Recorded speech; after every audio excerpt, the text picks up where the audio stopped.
Very much, Rick. You know what? The panel and ourselves is going to be between you and lunch. And that is the reason why they've appointed a female for time management. All right. And not only that, we're going to add a diversity to the panelists as well. So SDS is very creative and innovative to choose a woman to moderate. All right. So my name is Annie Lim. A pleasure to be here. And today, I think we have heard from a lot of our panel already. I'm so used to wearing my mask right now, so I almost forgotten to even take it off. It has been part of the norm. Alrighty, so we have curated this distinguished panel to answer all of your fervent questions. The last panel itself is going to be exciting because they're almost going to do a synthesis, like an MBA report out to you, what they have learned from this morning. Does that sound like a plan? I see a lot of nods. Fantastic. Are you all ready for the challenge? Already, good. Now, so we have a broad audience at this conference, but at the same time, I am also very mindful. We do have audience from the virtual as well. We do apologize that we're unable to take all your questions via the chat, but I'm sure that all your questions will be answered. Now, so please allow me maybe to start off by, again, our panel, you have heard from them this morning. I'm going to ask them a question more about their personal self. You almost eat, sleep, play, work with cloud every day. All right, so maybe tell us a little bit more about yourself, your job, and what do you envisage, maybe the next generation will look like in terms of using cloud. Hi everyone, my name is Alvin. I'm the head of Advanced Solution Tech Data. So I've been in the company for 9 over years in IT distribution. So we started as traditional distribution, and I was tasked to lead the next gen business for the last 3 over years to my recent appointment, which is looking at modern data center, hybrid cloud, analytics, IoT, security. So it's an end-to-end spectrum that IT has to offer. So as a personal journey within the organization, we look at transformation being traditional to being a cloud distribution, and how we lead by example to show reseller or customers how you can transform your business from being traditional to modern. So this is what the areas of my interest in, and to share more with everyone today. Happy to be here. Thank you, Lyonel. Thank you.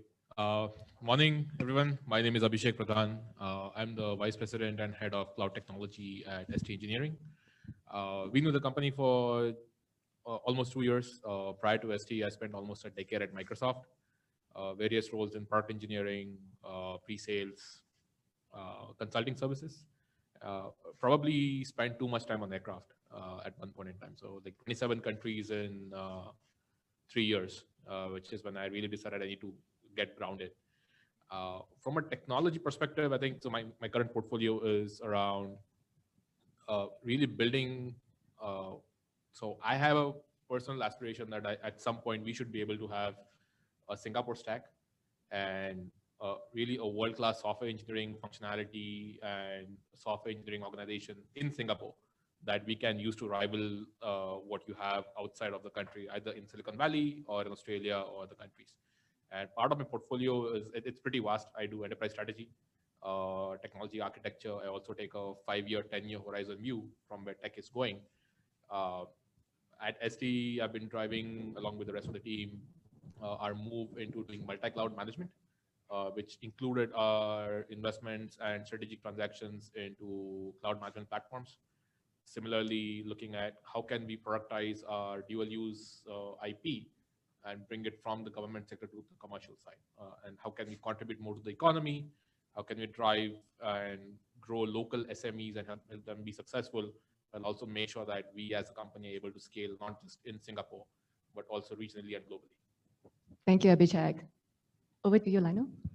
Okay, I'm Lyonel. I will not further elaborate myself if you heard me earlier.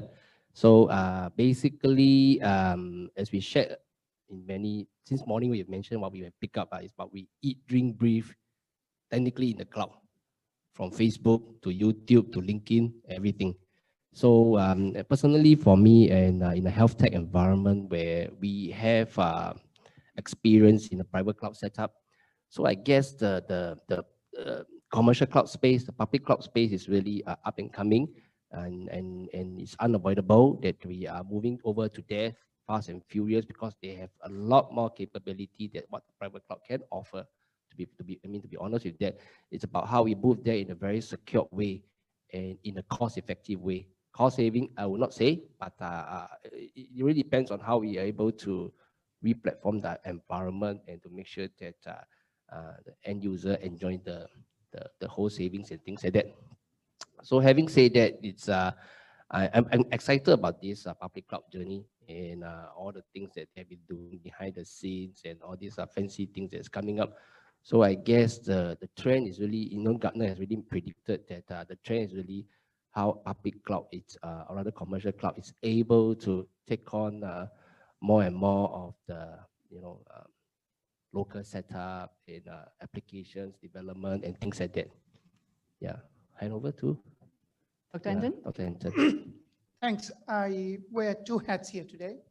One, of course, thank you all as the chair of the cloud chapter. Professionally, I have been in the industry for the last 30 years. So that tells you my age. I did all my education in IT or computer science. First part of my life, I worked for some large MNCs, including IBM, Sun, Oracle, and CA. But last 20 years, I've been a startup person. I have started a few companies. In the last 20 years, some exited, small or big, but they all exist. Nothing collapsed because we have been extremely conservative. Currently, I run two relatively young but mature startups. One focuses in the space of training, and we focus open source and 4 key technology areas. One of them is obviously cloud, and the other is IoT, AI, ML stroke, and big data science. Interestingly, I also started another relatively young company about a year plus or 2 years ago. It's SmartLaw. Basically, we use AI for ML for legal tech in 2 key areas. One is predicting outcomes, sentencing outcomes for 3 areas as of now. One is in medical, negligence. 2 is crime, of course, and 3, divorce. So we also want to democratize law in that sense. And the other is, of course, for lawyers and law firms, in-house, etc. We have developed a tool on NLP for contract analysis and review. With respect to cloud, I think we are going to discuss much, and it's a closing panel. So I think we heard a lot today, and I hope we will round up by demystifying and eliminating any confusion that we may have faced over the last couple of hours. I say that because I myself learned a new term from Lyonel just now in the hour, that is commercial cloud. So, that's the nature of cloud, and that's all I have to say to get started. Sure, no problem. Thank you, Dr. Anton. So I'm going to stay with you. We talk about, a lot on single, multiple, and also the hybrid cloud. So we're going to demystify this. Maybe perhaps, learning from our panel speakers this morning and the presentations, what would you like to, maybe emphasize, what's the differences really about the hybrid, the single, multiple, and the hybrid cloud? Let me start off by saying this. I mean, again, we were talking a lot about cliche this morning. Here is one more. Cloud, of course, obviously, over the last decade, had done several things. I mean, phenomenal growth, enormous changes, end user utility, computing becoming a utility, but also one more thing, there is a lot of confusion. Even this panel session discussing what is hybrid cloud, what is multiple cloud, what is simple cloud, commercial cloud, private cloud, public cloud, and cloud has brought about a lot of confusion. And we will try to, before lunch, I want to keep this very simple, but getting to the point, it is confusing largely because cloud is not a thing, it's a concept, it's a business model, it encapsulates everything. So that's it. So with regards to the specific question and the 3 types of cloud, if you will, single, multiple, and hybrid, I would start off by saying Single cloud is obvious, but the issue is who would want to use single cloud? I think that would better answer the question. Predominantly, by and large, single cloud is for organizations which are small and medium, startups where you do not have a technical team adept in dealing with the internal IT requirements. It's as simple as that. The hybrid cloud, the goal, the architecture behind it is by and large to allow private cloud organizations that run on-premises or private cloud operations to scale into a public cloud seamlessly on demand basis. Generally, it's easier to operate in a private cloud. It's cheaper even option many times. And when you tend to launch your applications in private cloud, and when your resources are exhausted, when your workload is high, you should have an ability to scale, and the elasticity hybrid cloud presents.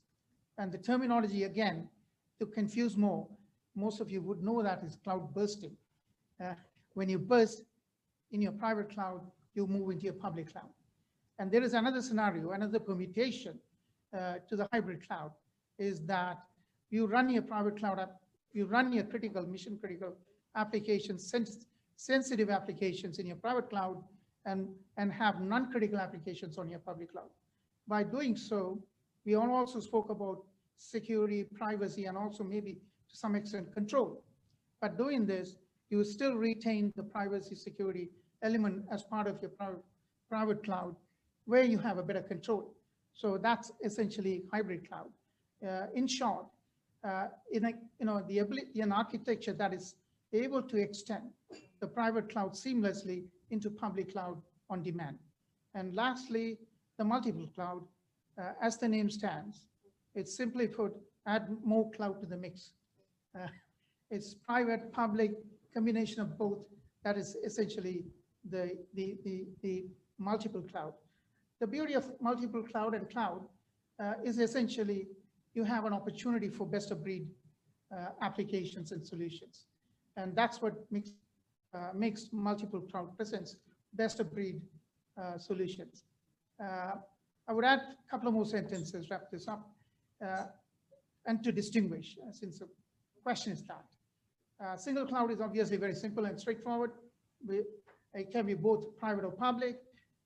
Hybrid cloud, the distinct features could include single IDM, unified LMA, that's logging and monitoring and alert stack, persistent connectivity on VPN, and by and large, between the public and private, the networks are interconnected. Again, it's an extension of the private cloud into the public domain, as opposed to multiple cloud. You do not have a dedicated link. You may not have a single sign-on, and LMA, et cetera, et cetera. I will also conclude by saying one thing. There's a misconception that they both are mutually exclusive. By definition, actually, hybrid cloud can be multiple cloud, but the inverse is not quite true. Well, we almost can actually come up with a dictionary, an amalgamation of an encyclopedia. All right. So maybe, to add on to what earlier on Dr. Anton has said, maybe Abhishek, could you be able to share back with us your insights and learnings? Sure. So I think I'll just add to what Dr. Anton said, maybe add another fourth construct to what we're talking about. You should probably be looking at it from a hybrid multi-cloud strategy, right? And that is ideally the way to go as we look forward from industry evolving. One, because if you stay hybrid cloud to just one cloud service provider, it's essentially a vendor lock-in, right? We spoke about digital sovereignty before, we spoke about portability. And again, like the previous panel spoke about, there's a lack of standards and common standards in terms of workload or data portability from one platform to the other. So if I'm of the opinion that if a global standard does not exist, we should start creating one and then use upward forcing function to have the industry take a real hard look. Okay, we should have a common portability standard, either for data or for applications. From a hybrid multi-cloud perspective, it's great on paper, right? making it work is where the real devil comes out of the details, right? And if you can't do this, which is why you need to sort of decouple from like extreme cloud native functionality and say, okay, if I'm going to have a hybrid multi-cloud strategy, I would probably go with something like Terraform or infrastructure as a code, which is common across all of the different cloud providers, including on-premise. At the same point in time, if I'm going for data, can I use data platforms that are available on private cloud, on the public cloud? Can I burst out? Can I burst back in? And what functionality it affords for me from a data sovereignty perspective or a functionality perspective. And the last portion, which is the most critical part, is you have this myriad of different cloud providers. How do you enforce a single governance and compliance standard across all of them, right? There has to be both from your data perspective, traffic perspective, as well as your applications.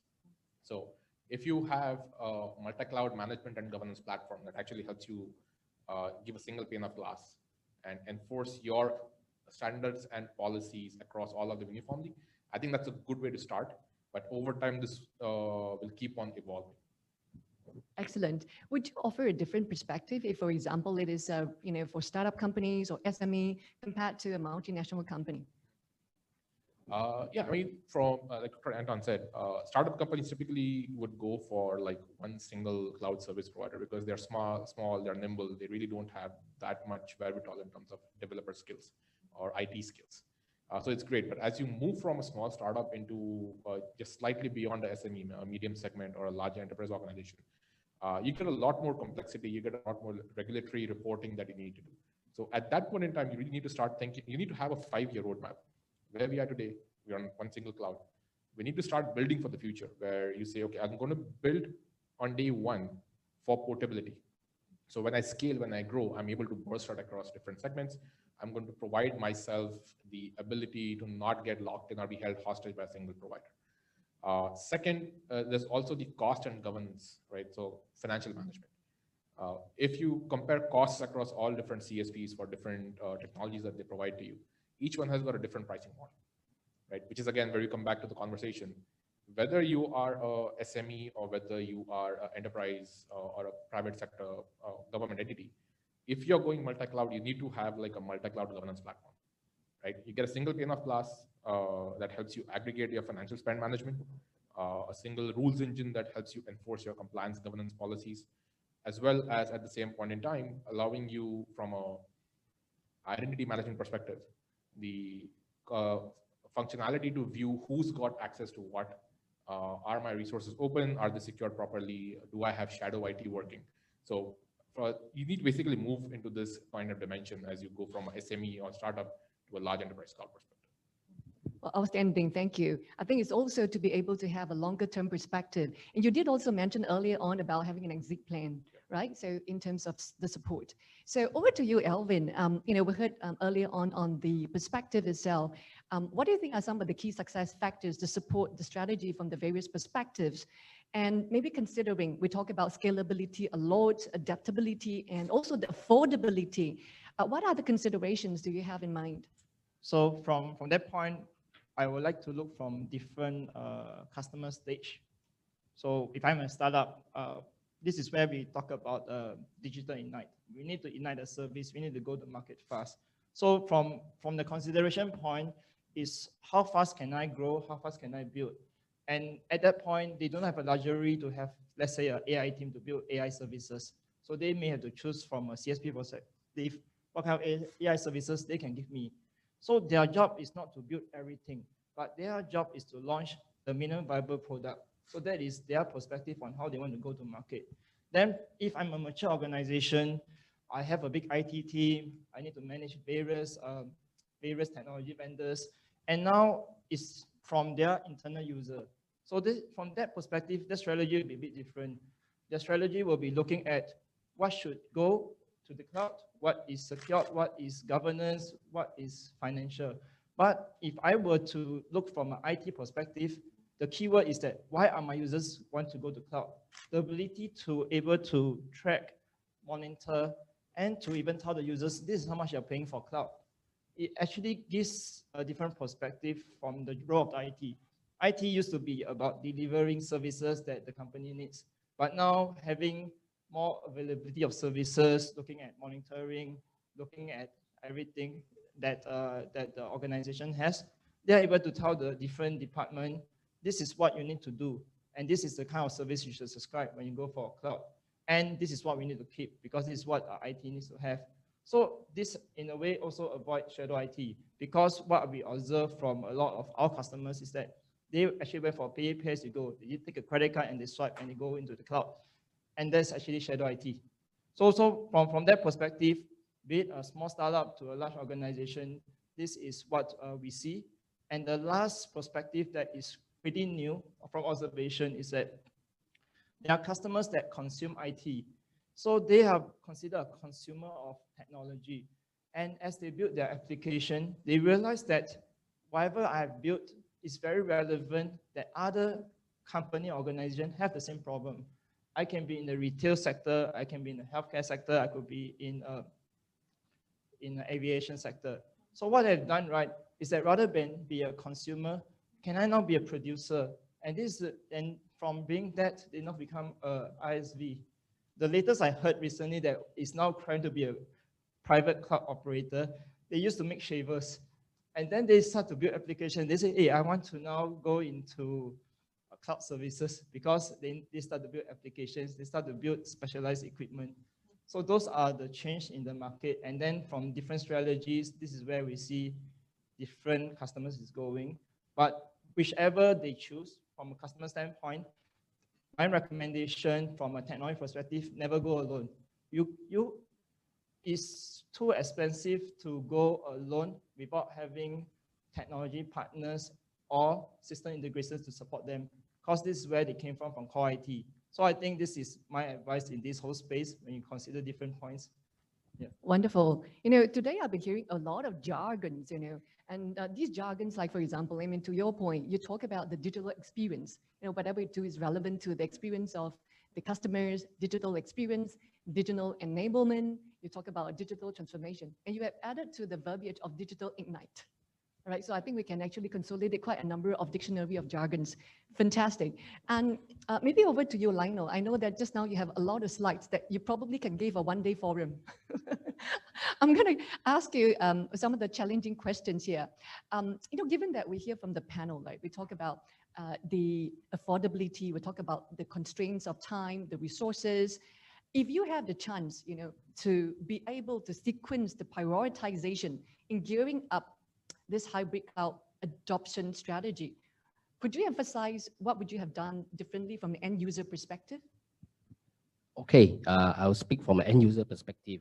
And in my opinion, I mentioned 4 challenges that we are still seeing how to overcome them and work it out. But in reality, there are more than 4. So that's why I say you have to go for one-day forum, you know.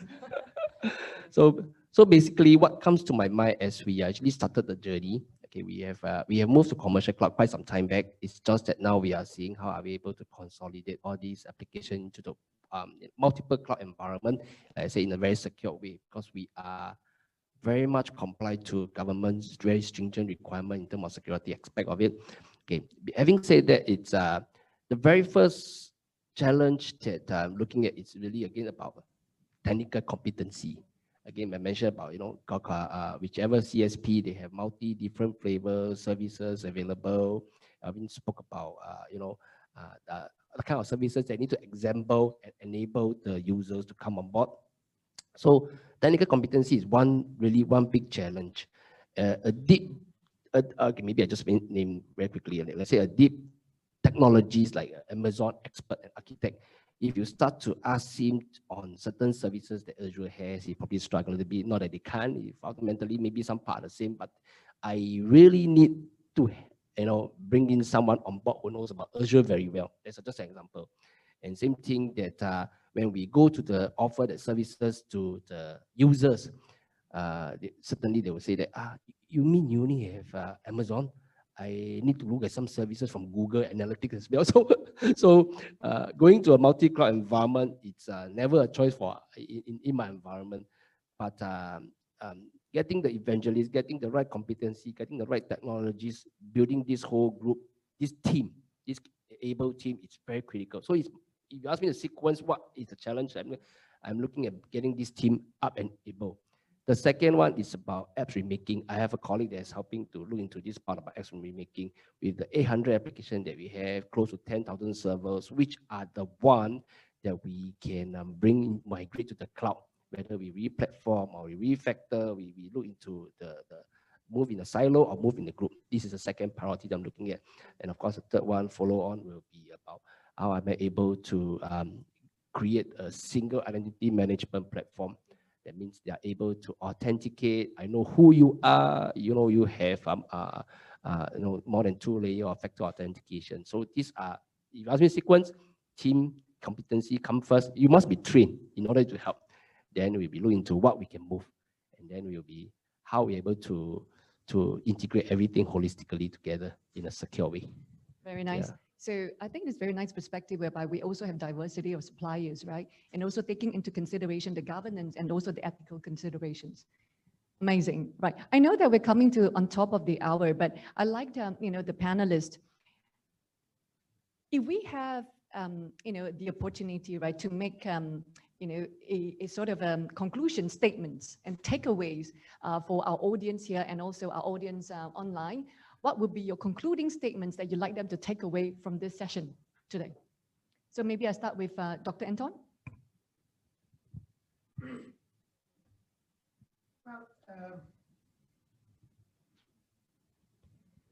Well, I think, let me put it this way. I'll touch on a couple of issues. Privacy, security, I think is in the minds of all of us with respect to cloud. If somebody asks, I think that's probably the primary issue. Security and privacy and related issues, whether it's cloud or not, it's there. So it's an issue of how do you manage that. And then again, cloud is all encompassing. So I will just segment it to, again, 3, which is in the context of this panel. That is private, hybrid, and multiple. Private of a single, of course, single, multiple, and hybrid. Single, no question. So I will not touch on that. Hybrid and of course, multiple cloud, the challenge is there as much as in any organization. The issue here is one has to recognize that the onus, the responsibility is shared responsibility between the organization and the CSPs. As long as we recognize that and we take the steps and measures, it can be pretty much addressed, whether it's single, multiple, or hybrid. Secondly, let me add to that. I think all technology people would attest to it. I'm a proponent, so I'm going to push that, is that there are enough managed platforms for privacy and security that can easily analyze data leakages, detect vulnerabilities, where the data is exactly stored. So there are mitigating tools that's available to address these issues. The other issue that comes into mind very quickly to all is about vendor lock-in, which Abhishek mentioned, and also something in the cloud terminology, again, known as cloud crawl. I'll just address these 2 to conclude. Vendor lock-in again, and also the complexity in multiple CSPs having multiple SLAs, multiple architectures, multiple strategies, et cetera, et cetera. It's a compounding issue. Vendor lock-in is, again, it's an issue, but on the other hand, on multiple cloud, it's much easier because the moment you have an issue with one CSP, you can quickly move into any other CSPs that can offer the same features and functions, as opposed to if you're in a single CSP, you're beholden to them. So again, multiple cloud is the trend going forward. And earlier we heard that it's going to grow by 35%, $120 billion, $300 billion, best of breed. You have the option to pick and choose what you want. So vendor lock-in can be addressed. So is the issue of multiple strategies, even web crawl. There are oversight tools that's available that can mitigate web crawl, that can identify and visualize exactly where the data is, where the resources for each CSP is being used. So including commentaries, all issues can be pretty much addressed, and the technology is advancing fast enough in the cloud space to mitigate these challenges. Thank you. And over to you, Lyonel. Yeah. Okay, what I can share over here again from end user perspective is that cloud is definitely here to stay, and the adoption for cloud will certainly proliferate over time.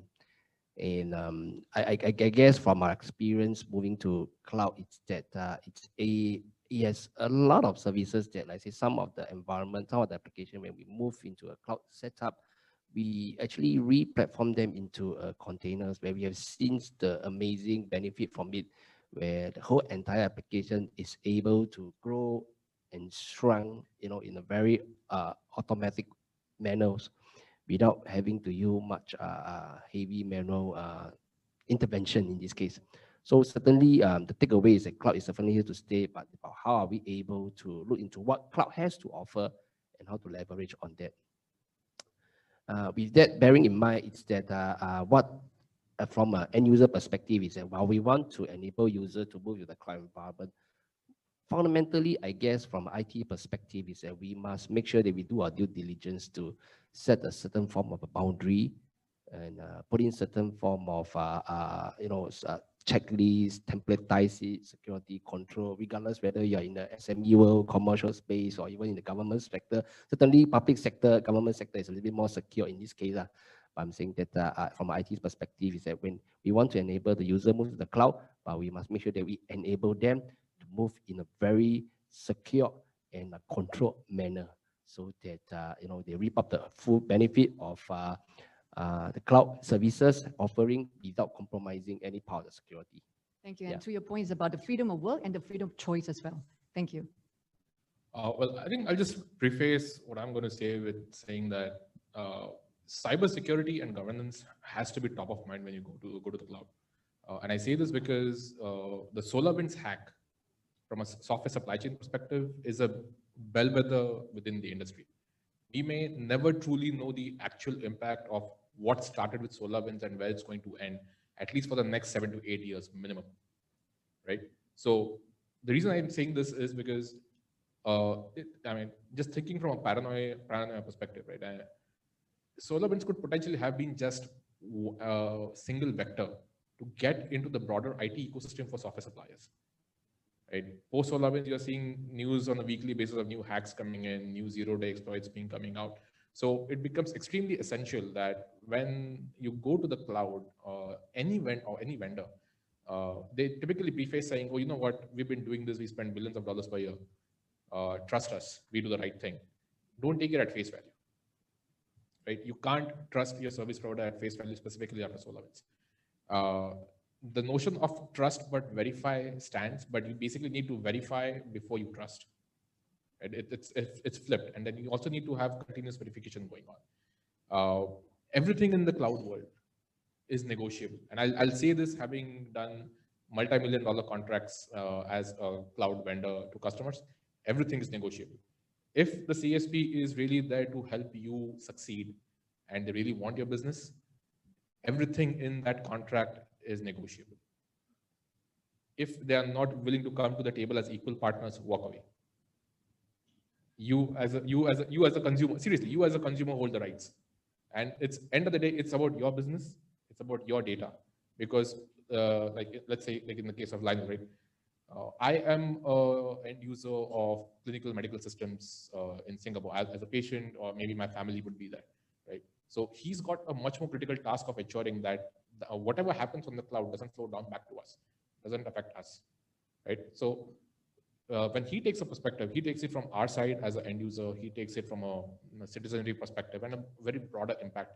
So you need to have the cloud players also there as equal partners in your journey to success. But if something happens, they should be there along with you to support you and cushion your fall. Having said that, when you start looking at it from a multi-cloud world perspective, we have to have our own due diligence. You need to have our own supply chain audits in place. We need to make sure that whatever we do on the cloud conforms not just to our local regulatory standards and internal standards, but in case of a black swan event, let's say we get caught up for whatever reason in a global conflict and cloud services are being turned off, we should have the ability to fall back. So our critical infrastructure, our businesses, our livelihoods continue to operate till things get back to normal. Thank you for the pragmatic and diplomatic view. I think, taking into considerations all these ethical aspects of it is truly important. And wrapping up for you? Yeah, so from my view, from today's session, I think cloud is here to stay, and it's more of making the right choices and making the right strategy. So it's important that you have a cloud strategy, you have a hybrid strategy, or even a private cloud strategy.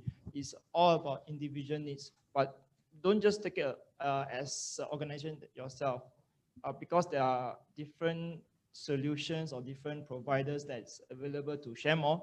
So take advantage of that and to do so. And in my view, eventually there will be concepts that organization will start to have called Cloud Center of Excellence, or even Hybrid Cloud or Center of Excellence. So this is where you are able to take the biggest benefit of the technology that's being offered. So with that, I think that's what I have to share. Excellent. I have heard so much from our panel and also our presentations for today itself. I think a lot of it echoes with me, from the panel itself, is to really be able to individualize, to be able to tailor, and to be able to customize to it. I think that sort of experience to our customers, as well as also the employees, is important.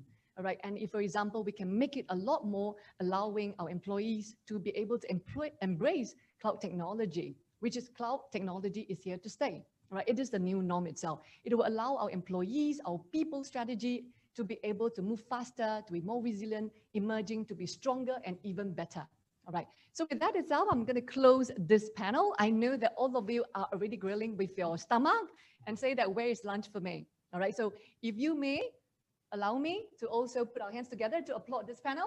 Thank you everyone for your insights and valuable sharing. All right.